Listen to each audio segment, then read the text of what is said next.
You walk into the airport thinking you know how this place works. Tickets, lines, boarding passes, the usual chaos.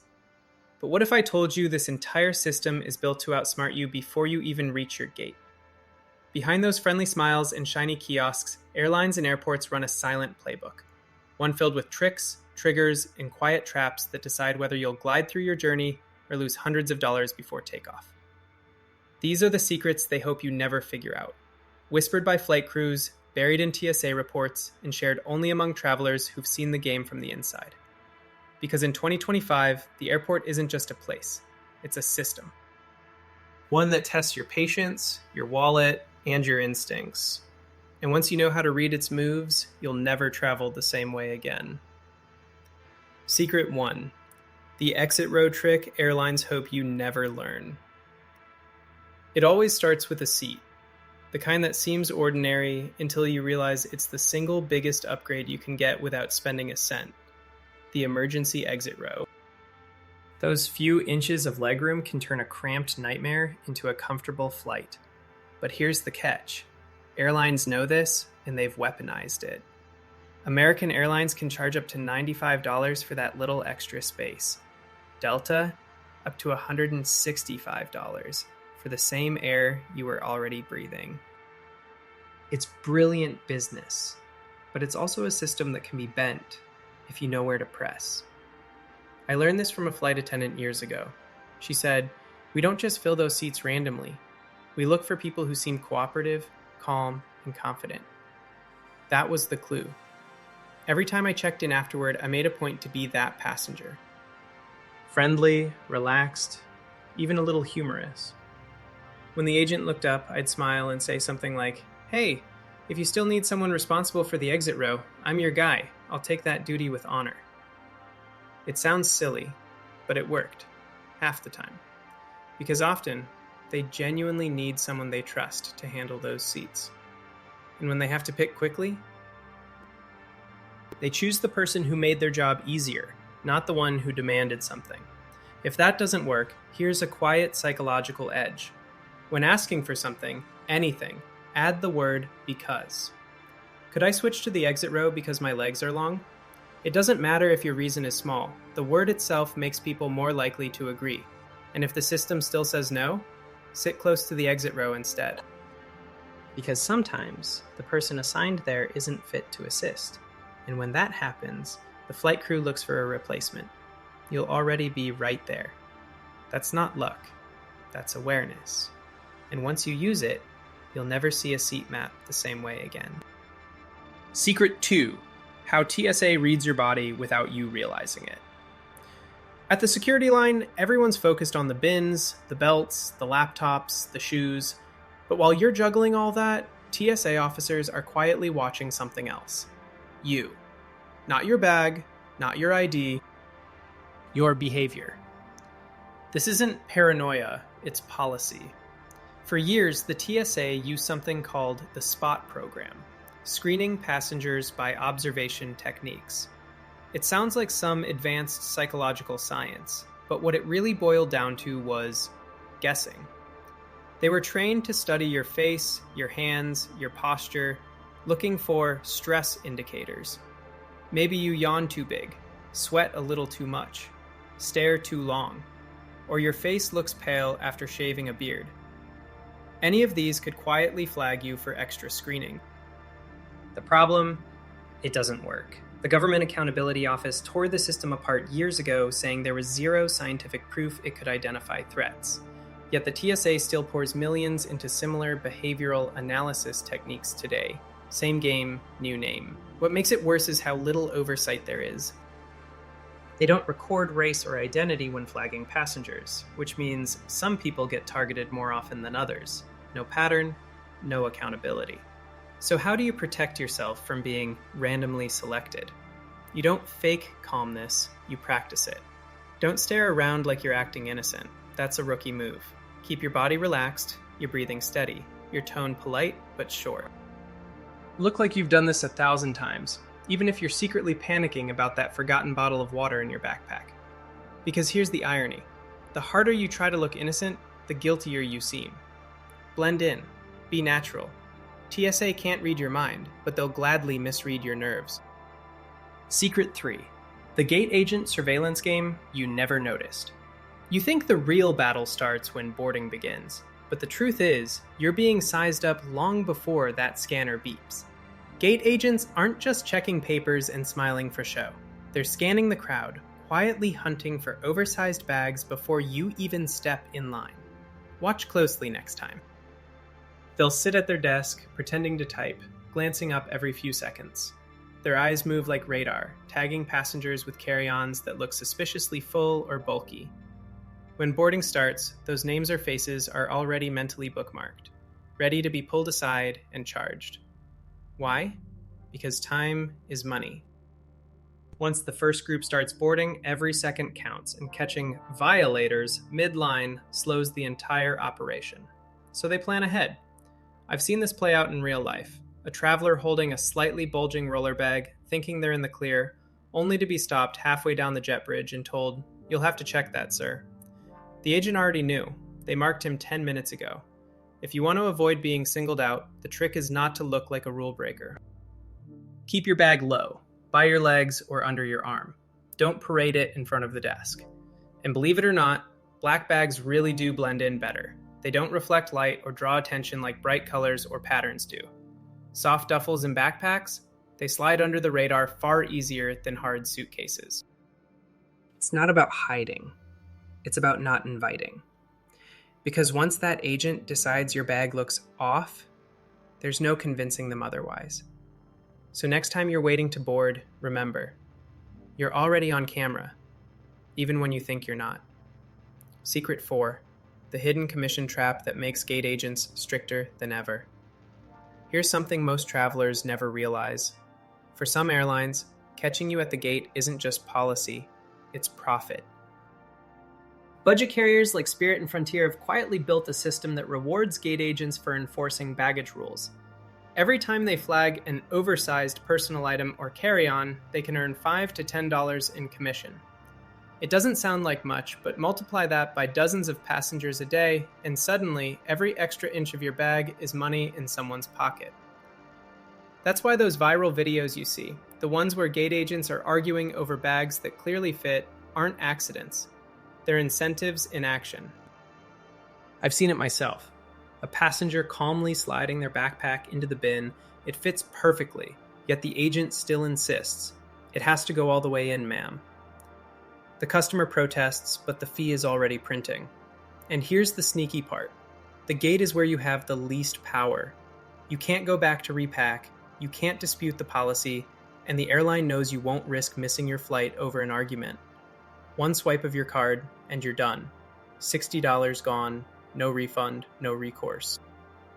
That's why your bag choice matters more than ever. A compact, minimalist design, especially one that opens wide like a suitcase, not only helps you pack smarter, but also looks compliant from every angle. Soft edges and darker fabrics make it seem smaller, even when it's full. Because in 2025, bag enforcement isn't just about following rules. It's about triggering a bonus system.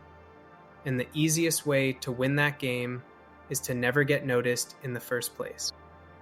Secret 5, the rookie bag check mistake that costs travelers hundreds every year. This one catches even experienced travelers off guard, the voluntary bag check trap. It happens so fast you don't even realize you've just handed over control of your trip. You're standing by the gate, the metal sizing box is right there, and curiosity gets the best of you. You slide your bag in just to see if it fits. And that's when the agent's eyes lock on you like a hawk. Big mistake. The moment you volunteer to test your bag, you've given them the power to say, "Sorry, it doesn't fit. You'll have to check it." Even if it's just a hair over the limit, that's a $60 to $100 penalty you can't argue your way out of. They didn't find you, you found them. The smarter move is to never offer your bag for inspection unless absolutely required. Keep it close, behind you, out of sight. If you're unsure whether it fits, don't check it in front of the airline counter. Find an empty gate or quiet corner instead. You'll have time to test discreetly and adjust if needed. Maybe wear an extra jacket or slip heavier items into your pockets. Some pro travelers even use clothing with hidden compartments. jackets or vests with enough storage to fit a laptop, chargers, or even a pair of shoes. It's not about tricking anyone, it's about protecting yourself from a game designed to trip you up. The sad truth? Airlines know that once your bag touches that sizing bin, you've basically signed the contract. So next time, resist the urge to prove you're within the rules, because in this game, the moment you play by their setup, you've already lost. Secret 6. The real reason airlines keep lying about flight delays. If you've ever been stuck at a gate watching your flight delay jump from 30 minutes to an hour to 2 hours and counting, you've probably wondered, why can't they just tell me the truth from the start? Here's the uncomfortable answer. Because the lie keeps you under control. Airlines know that if they announce a 3-hour delay, half the passengers will bolt to customer service counters or start demanding refunds, rebookings, or meal vouchers. Chaos. But if they drip feed it in short, harmless chunks, just 30 more minutes, you stay calm, you stay seated, and most importantly, you stay at the gate. It happened to my own mother recently. She was flying business class to visit her granddaughter, sitting nervously at the terminal as the airline kept promising just another half hour. What they didn't say was that the mechanical issue would take hours to fix. She waited and waited, afraid to leave even for the lounge, because at any moment they might call boarding.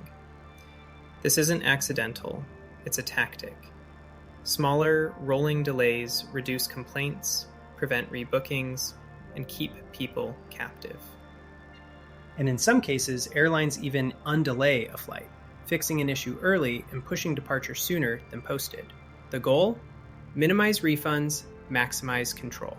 But here's the smart traveler's countermove. Track your plane yourself. Use apps like Flight Radar 24 or FlightAware to see where your aircraft actually is. If it's still halfway across the country, you know the 30-minute delay is a fantasy. That's your cue to relax, grab food, or plan your next move, not sit frozen at the gate like a hostage. Airlines may own the schedule, but once you understand the psychology behind their announcements, they lose their grip on you. Secret 7. How airlines secretly cancel your seat before you even miss your connection. Imagine this. You're sprinting through the airport, your connecting flight is boarding, and you're seconds away from making it. You're out of breath, but you can see the gate. The plane's still there, the door's still open. You rush up only for the agent to say, "Sorry, your seat's been given away." Wait, what? You didn't miss the flight, you're standing right there. Welcome to one of the most quietly frustrating systems airlines use. Predictive cancellation. American Airlines has a software program called Aura that automatically removes passengers from flights if the system thinks they won't make their connection. Not when they actually miss it, when it predicts they will. On paper, it sounds efficient, clearing up seats for other travelers. But in reality, it means passengers like you, who might have sprinted across terminals or benefited from another delay, are left stranded. And once your seat's gone, it's gone. You're rebooked, rechecked, and recharged like it's your fault. Here's where it gets worse. Not every airline plays by the same rules. United Airlines, for example, runs a completely different system called Connection Saver, which actually holds flights a few minutes longer to help connecting passengers make it. It's proof that the technology can be used for you, not against you. So if you ever find yourself suddenly offloaded despite being on time, don't just accept it quietly. Ask if your removal was predictive. If it was, demand compensation for involuntary denial of boarding. That phrase matters. It's your legal shield to claim hotel, meal, or even cash vouchers. Because in the data-driven age of travel, it's not enough to show up. You have to beat the algorithm that's already decided your fate. Secret 8. The hidden flight credit trap after cancellations. When your flight gets canceled, it feels like chaos. Long lines at the counter, phones ringing nonstop, passengers arguing, everyone just trying to get home. But somewhere behind all that noise, airlines are quietly running another play, one that looks generous on the surface, but often costs you more in the long run. It's called the flight credit trap. When your flight is canceled, airlines love offering you travel credits instead of cash refunds. Sounds fair, right? You still get to use what you paid for, but here's the truth. Those credits come with fine print sharper than a boarding pass edge. Most have strict expiration dates, sometimes as short as 12 months. and they often can't be transferred, split, or even combined. Worse, some systems quietly reset the clock. If you book a new flight and cancel it again, the credit may expire from the original issue date, not the new one. Travelers who think they're being patient end up losing the entire value without realizing it. And that's not even the sneakiest part. Some airlines deduct service fees when you use those credits, meaning the next time you fly, you're actually paying part of the cost again, from money that was already yours. It's a move that keeps billions locked inside airline systems instead of refunded to passengers' pockets. So if your flight ever gets canceled, remember this: you don't have to accept credits. Under US Department of Transportation rules, you're entitled to a cash refund for any canceled or significantly delayed flight. Ask for it. Insist on it. Don't let them steer you toward convenience that quietly costs you freedom. Because when an airline says, "We've issued you a travel voucher," what they really mean is, "We've kept your money on our books." So now you know. The airport isn't just a building where flights happen. It's a maze of systems designed to test your awareness at every turn. From the exit row game that can save you $150, to the TSA's silent behavioral scans, to gate agents earning commission off your confusion, every secret you've learned today exposes how travel in 2025 quietly tilts in the airline's favor. But knowledge flips the power back. When you know how to read the game, when to smile at the right time, where to stand, how to blend in, when to ask for refunds instead of credits, you stop being a target and start being the exception. You travel smarter, freer, lighter. These 8 secrets aren't conspiracy theories. They're patterns, repeated, refined, and disguised as policy. And now that you can see through them, the next time you walk into an airport, you'll walk in like someone who knows exactly what's going on behind the curtain. So before your next flight, share this video with someone who always gets hit with bag fees, or who never seems to make their connection in time. Let them know it's not bad luck, it's a system. And if you want to keep uncovering the hidden side of air travel, the upgrades, the loopholes, the things airlines wish stayed secret, hit that subscribe button, turn on notifications, and stick with Avoid Flight Bans. Because this is just the beginning.